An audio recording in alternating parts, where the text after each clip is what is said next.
Washroom থেকে room দেখা যায়, দেখছো?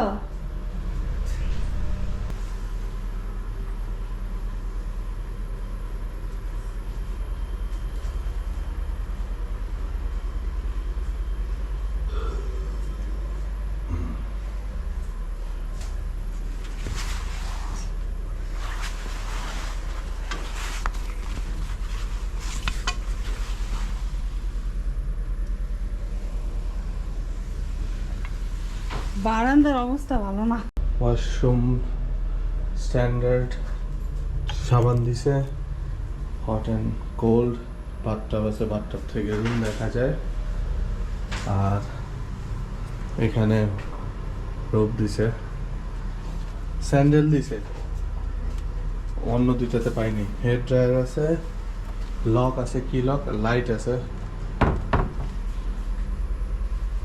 আর এটাতে কিছু নাই। চা কফি, ক্যান ওপেনার, পানি, ফ্রিজে কিছু নাই, খালি আলাদা ক্যাবিনেট আছে, টিভি,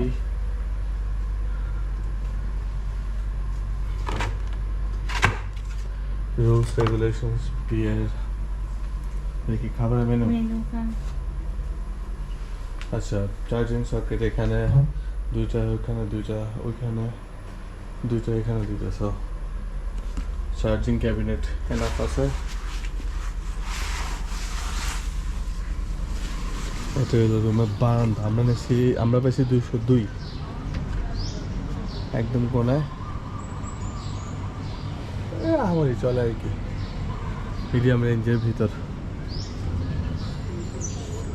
পাশেরটার এসি, ওই যে উপরে ফ্লোরে এসি দেখা যায়। সামনে দোকানপাট আছে, খাওয়ার, পার্কিং এরিয়া। এই হলো আমাদের চিল্যাক্স 202 রুমের ভিউ। থাইল্যান্ডের সব জায়গাতেই প্রবলেম বোধ হয়। এই যে এটা হলো যে 3 পিন, বাট আমার হলো ল্যাপটপে স্পেশালি ম্যাকের 3 পিন।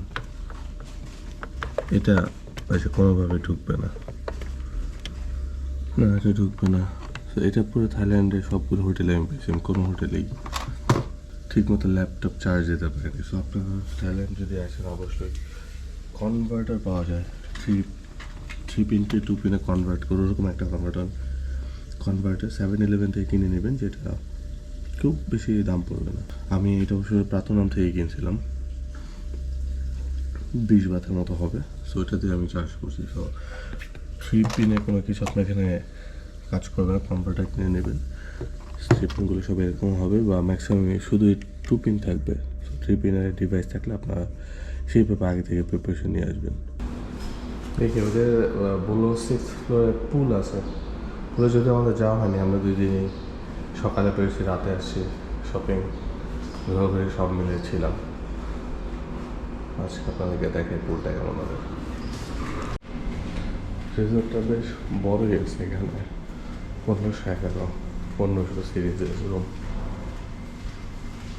রিসেপশনের পাশে যে এলিভেটরটা আছে, ওটা দিয়ে 6 তলা যাওয়া যায়, অন্য দিয়ে যাওয়া যায় না। সো উপরে আসলে যে জিম আছে, মাসাজের স্পা দিবে, জিমে ডাম্বেল, হাঁটাহাঁটি, ওয়েট লিফটিং।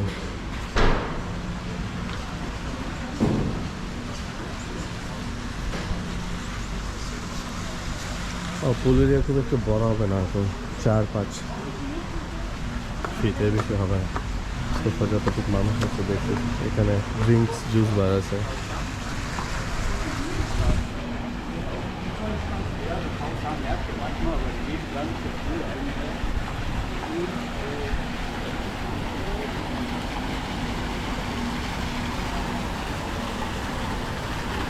এটাই হলো পুল।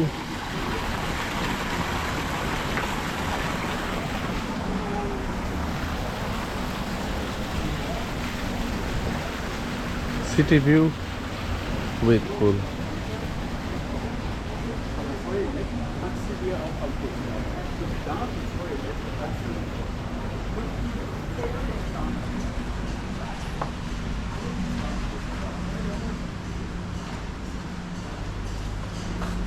8টা থেকে 8টা খোলা থাকে।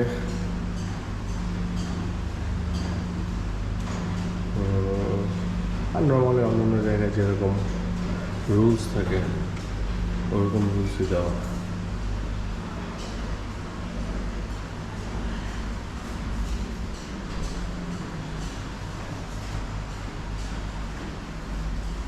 তোমার প্রাইস কত বছরে আমি ভিডিওতে দিয়ে দেবো, আপনাদের স্ক্রিনে চলে আসবে। আর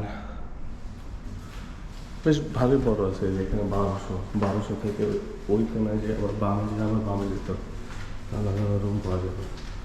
আমার ব্রেকফাস্ট নেই, সো ব্রেকফাস্ট পাবো কেমন ওটা সেগুলি বলতে পারবো না। ম্যাক্সিমাম টাইম বাইরে ব্রেকফাস্ট করছি, চিপ হোটেল হিসেবে ভালো আছে। চার্জিংয়ের যে প্রবলেমটা আছে ওটা বললাম, এই যে এটাও একটা, এখানে অবশ্য অনেকে ব্রেকফাস্ট করে। সামনে ডানে ডাইনিং রুম, চিপের ভিতর ভালো। আপনি খাওয়া রোডের আশেপাশে চাইলে এখানে আসতে পারেন, এখান থেকে 1 কিলোমিটার হেঁটে। বাট কখনো খাওয়া রোডের একদম আশেপাশে নিয়ে না, কারণ রাতেরবেলা অনেক সাউন্ড থাকে, মানে সব দোকানেই ফুল ভলিউমে গান বাজায়, আপনার মানে শান্তি পাবেন না। থেকে একটু দূরে থাকলে ভালো। আর যদি আপনি সুকুম্বিতের ওখানে থাকেন তাহলে ওই দিকে আশেপাশে কোনো রিস্ক নিতে পারেন।